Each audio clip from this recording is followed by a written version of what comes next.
Welcome back to the Rhody Impact Podcast. I'm your host, Connor Lewis, student athlete development intern here at University of Rhode Island. And today, I am joined by my friend, Amyah Santana. Amyah, would you like to introduce yourself, please? Hi, my name's Amyah Santana. I'm on the women's track and field team. I'm a fifth year currently, and I'm also the president of SAC.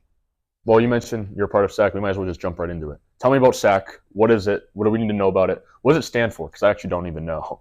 So why don't you tell us everything about it? Just go on. So SAC is the Student Athlete Advisory Committee. What we do is that we're kind of like the middleman between the athletes and then our, athletic administration. Okay. So my main role is as president, I help kind of delegate all the responsibilities and allow students to fulfill the roles that are a part of the e-board. We're like a big circle.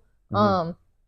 We have our vice president, Jarrett Young. We have our RAM chairs, which is Irma on rowing, okay. Devin football, and then we have our media chair, Lily and Maddie on rowing as well. And then they're both on rowing? They're both on rowing. Okay. We have a lot of rowers. Rowing is legit. They're very involved. That's definitely something I can say. And then lastly, we have our event coordinators, Kayla on women's soccer, and then Alex on men's track. Right. So it's cool. We speak for it's like the Lorac, we speak for the trees. We speak for the other athletes. Yeah.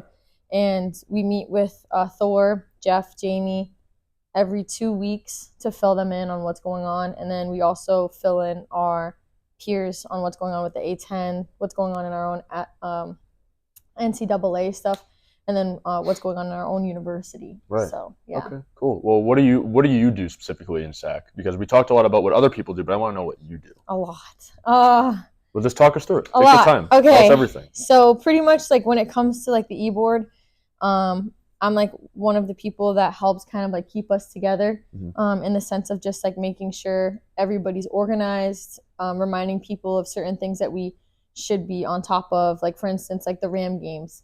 Yeah. That takes everybody. Our events coordinators. Well, what is the RAM games? Okay, let me explain. So you might as well. You're going to be talking a lot right now. I need to start like you don't know. I don't. The anything. People don't know. I don't know. Nobody knows except you. Okay. You are the all-knowing being. So tell us. I will try. So the RAM game is pretty much any home event for any team. Mm-hmm. We pick out one game, or the team picks out one game that we promote to the rest of athletics to go attend and cheer on. So, like for instance, we have women's basketball coming up. We work with the Ryan Center to put up a big board that has a QR code that the athletes can use to check in and get points for their team attendance. Okay. And we try to get as many athletes there to kind of get, rowdy in the stands. And so as president, I check in with our event coordinator on the date. Yeah. And then we check in together with our communication coordinators to make sure that we're posting on social media about the upcoming RAM game, when it is, where it's at, who's competing, where we're going to sit, stuff like that. And then the communication coordinators go. Sometimes they'll take media there. Sometimes they won't. But 9 times out of 10, that's kind of how it goes. Like I'm just kind of a part of every little small triangle that gets formed within the e-board. Same thing with community service stuff. Like we have our head of the community service chair, Irma, and then her vice, Devin. They've been doing a phenomenal job with Rhody mentors, Rhody reads, and all of them. We're going to talk about Rhody reads in a second, but keep going. Going. And just help them connect with the people that they need to connect with, and making sure that they're kind of like being able to transition into their own like independent work with those people. Yeah. So like I'm more of like just like I'll stay there for a couple of weeks, and then once they get talking and I get the people to stop emailing me and get to email them, then we're good. So then I can like back up. So you're the middleman of the middlemen. Yes, basically. Okay. Yeah. So you do a lot though, is from what I understand. A lot of middleman work. Yes. Middle woman work. Yeah. You gotta say that these days. But it's true. I am. Yeah, 100%. This is true. So if someone were to want to get involved in SAC, what would you tell them? Where would you tell them to go? Maybe in our school, in a different school, wherever. So every school in the NCAA should have a SAC, a Student Athlete Advisory Committee. Some schools are less affluent than other schools when it comes to this stuff. That doesn't mean you need to be a part of a massive program like the Big Ten or whatever to have a good SAC. A bunch of different variations of how people deal with SAC and what their jobs and roles are. I know we're very heavily community service oriented with our SAC. So our biggest initiative is just making sure that the community first here feels connected. We want all the athletes to feel connected with one another first. And then we can spread out once we're taken care of, have the energy here. Then we can spread out and try to go into local elementary schools, middle schools, high schools, and do our thing. Okay. Well, I guess we'll talk about that, your community service. Rhody Reads, I think, is one of the big ones, maybe the biggest one out of all the community service things you guys do. Tell me about Rhody Reads. Tell me about what it is. So pretty much Rhody Reads actually started way back when, before I was even here. And that was a long time ago. It was a while ago. Yeah, it was like 10 years. I don't even know how many years ago, so I'm not even going to jump to conclusions. I know it started by a female athlete. I'm not 100% sure on the sport, but she had the initiative to go and be like, hey, it was birthed in the advising office, actually, in Total. And so she actually partnered up with one of my nearest and dearest friends, Kitty Iacobo. She retired last year from advising, but they started to reach out to local elementary schools and offer this kind of service of getting athletes into their schools to read and to just answer questions and just participate in any type of like community engagement. And it started to grow. I remember the year before I took over with my friend Tally. Tally was on women's soccer. Yep. She ended up transferring to a school in Florida for her 5th year, but she was awesome to work with. But there was a soccer player before her who was actually doing this with her boyfriend, which was super dope. And they started to keep carrying it on. And when Tally left, I was like, there's no way in heck that I'm going to be able to do this by myself. So I decided to embed it into SAC once I was elected as a community service chair a year ago, 2 years ago. And then when I became president, we changed the names so that it stays within Rhody Impact, the RAM program. So making sure that it has a home forever. Yeah. And sometimes a lot of athletes don't want to participate just because they don't know what they're getting themselves into. But 9 times out of 10, once one athlete participates in one event, they keep coming because it's so fun and the little kids say the craziest stuff. So it's very entertaining for us, and then it's also extremely rewarding for us. And then the kids remember that forever, that they got to have like a Division I, rower or track runner or football player, or baseball player, softball player, whatever sport, soccer player in their space, giving them a bookmark, letting them sign stuff, and then they got to read to them. So, and 9 times out of 10, you wouldn't be surprised. They commit here later when they get big. Really? Okay. Yeah, I spoke to, with Rhody speaking, just to touch on that, it's in partnership with the Chris Collins Foundation. Mark Collins lost his son by suicide. He was a baseball player at UMass Amherst, and he got a lot of letters after Chris's passing, and he decided to start up his own foundation to talk about mental health awareness into high school. So I was a speaker in one of those high schools like 2 years ago, and I remember I came here, literally it was this year, and one of the guys on the men's track team came up to me and he was like, you spoke at my high school. And I was like, I didn't want to go to URI, or I don't know what he said, but he was like, obviously he's from Rhode Island, so like this was like probably like a close to home type of pick. But he was like, I just remember that you went there and that you did stuff like this, and that was really cool because I was like, I didn't even remember, you know what I'm saying? But you don't realize how much of an impact you have, or who's going to be remembering who. And it was really sweet for him to come up and say that to me. So I can only imagine what other athletes have gotten and received from their time giving back. So I can imagine. Are there any other community service things you want to plug to let people know about? For sure, actually, go ahead, please. Rhody mentoring. We had an amazing tabling event with Irma, and she was able to get 7 athletes to commit to becoming mentors. You have to fill out a background check. It is a yearly renewal. If you fill it out now, you'll always remember, because it'll be, well, never mind, it's February, but it'll be in the beginning of the year. It won't be like a random date in September. But you're only committing to going into the school now only twice a month for 45 minutes each time. You can just go for like lunch and recess, and that's enough to impact the entire grade that you're mentoring with. So definitely get involved. Reach out to SAC. I don't know when you're going to watch this, but reach out to SAC and ask about that. It'll be pretty soon. Yeah. Within the coming weeks. This comes out, Well, you heard it here. Go ahead and reach out to Irma.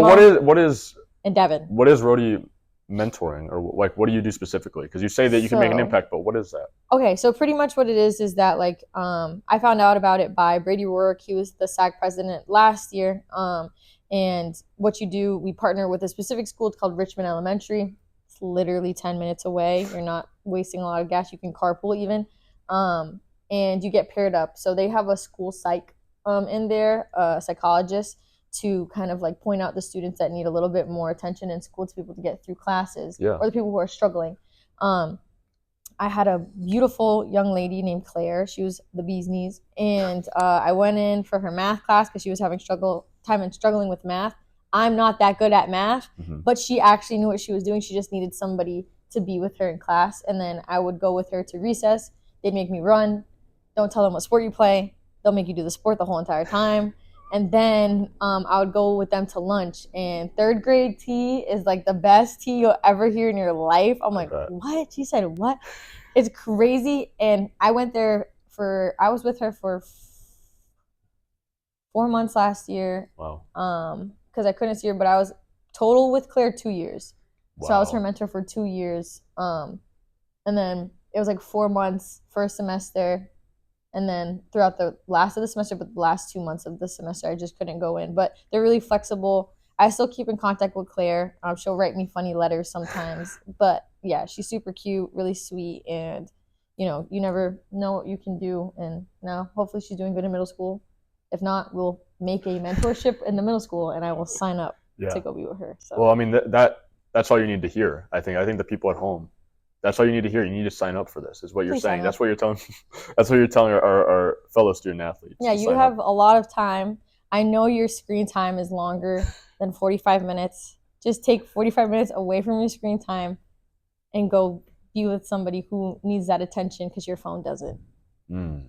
Very insightful. That was good. Yeah, that was pretty good. How much did you practice that before? I didn't. It just came. It was like it was very natural. Because I know you went to the bathroom before to practice. I did. I looked at the mirror. I was like, you got this. You can do this. Don't say and like.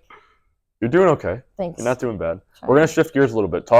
Talk to me about NIL, how you feel about it. I know that you're very passionate about this. We've talked about this before. I want everyone to know your thoughts, and I want them to hear your point of view. Okay. Well, I'm sorry to the people who like NIL. There you go. Hate NIL, but I'm talking about institutionally. I'm not talking about like brands reaching out to athletes to have like a contract that's separate.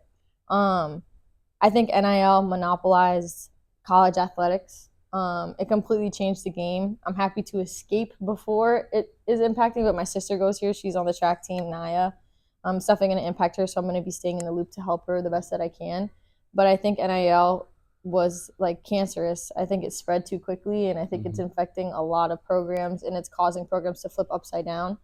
It's like might as well call college athletics like semi-professional because you're getting pro payments, and it's ridiculous, honestly.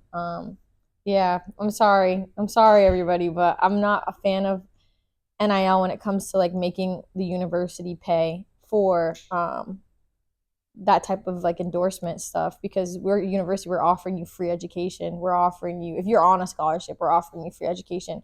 If you're not on a full scholarship or a partial scholarship, or if you're just like a walk-on on any team, we're offering you the experience to be on a program that, you can take all these workouts, you can take these experiences, your teammates, that's the payment. That should be the payment enough.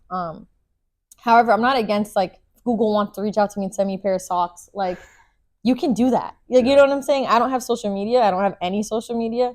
So I will not be posting for you, but I will wear them. Yeah. I will wear those socks. That's very good. That's very nice of you. That's fine. I'll leave a review. But like, that's the most you're getting out of me. But I don't think that it's bad for the athletes who do have NIL and are promoting and working hard. That's really hard work to do. I had a teammate of mine, Hasna Baji. She graduated 2 years ago. She was wicked good at NIL when it came to like brand stuff. But it's hard work. Like, she's making reels, she's making posts, she's making sure that they're funny. People can interact with them.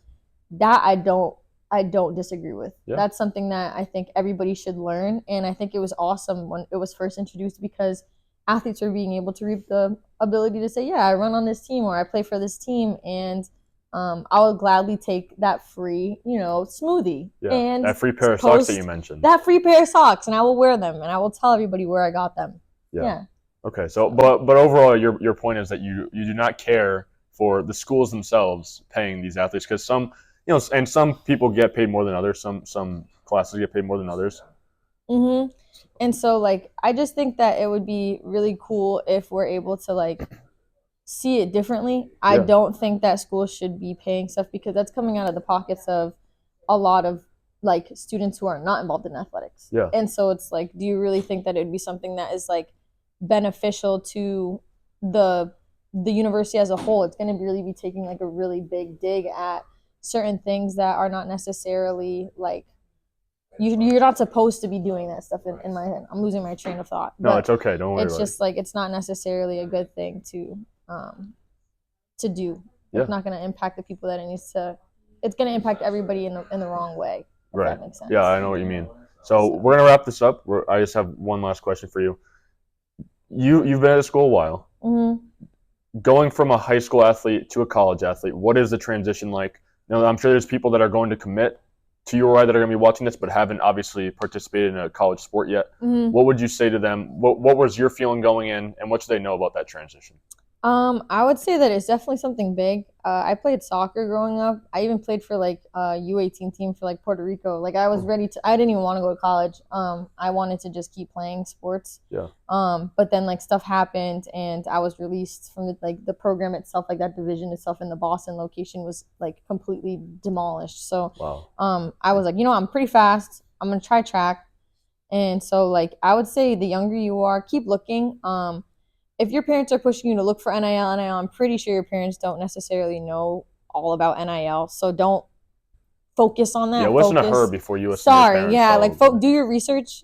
You're never too young to do your research. You're never too young to open Google and research house settlement, research what NIL is really doing before you ask somebody to pay you money to allow you to go to school for free. So I would say make sure that you're doing your research on the programs, on the majors. Talk to your counselor in high school on what things you're looking for because it can always change when you get to college. When it comes to athletics, work with your coach, create good relationships with your coach. I know a lot of us can get caught up in like, well, they're not giving me playing time or this, that, and the third, but it's like, it's never going to be 100% your way. So be grateful for the opportunities that you have. I'm on my way out of athletics and I'm 100% grateful for all the opportunities that I was able to experience here at the University of Rhode Island, especially when it comes to athletics. The support that I've had with my team, being able to have the connections, the resources that was given to me and making the most out of it. If you're complaining about being a Division I athlete, I think that's just like you need to sit with that sentence. And you need to be able to understand that if you're complaining about the privilege that you have, you're not grateful for what situation that you're in, so you're never going to be able to succeed in the future. Mm-hmm. So if you're a high school student, I would say the best thing is ground yourself, humble yourself, and just be grateful for the opportunities that you have because they'll allow you to experience it in a more joyful, enriching way. Like you're going to be able to go at practice every day and be like, I get to do this. I get to have this opportunity instead of being like, I have to do this. I have to do that. I would say that would be the biggest perspective shift, and it'll help you be able to get through your athletic career in a very glass half full type of way. Yeah. Very well said, as Thank always, you. Amyah. Any last thoughts before we wrap it up? You have the stage, please, by all means, absolutely. I don't think so. Okay. But like I said, we might have you on eventually again, honestly. Okay. If you're in, I'm down. Okay. I'm always down. I think this went well. I think so too. I'm very happy with how it went. Yeah. But I would say last thoughts, email the e-board. Mm-hmm. Email the e-board. I am not going to be on the e-board next year. Email the SAC e-board. Thank you. Well, there you have it, folks. Thank you all for listening. Thank you, Amyah, again. I have been your host, Connor Lewis, signing off.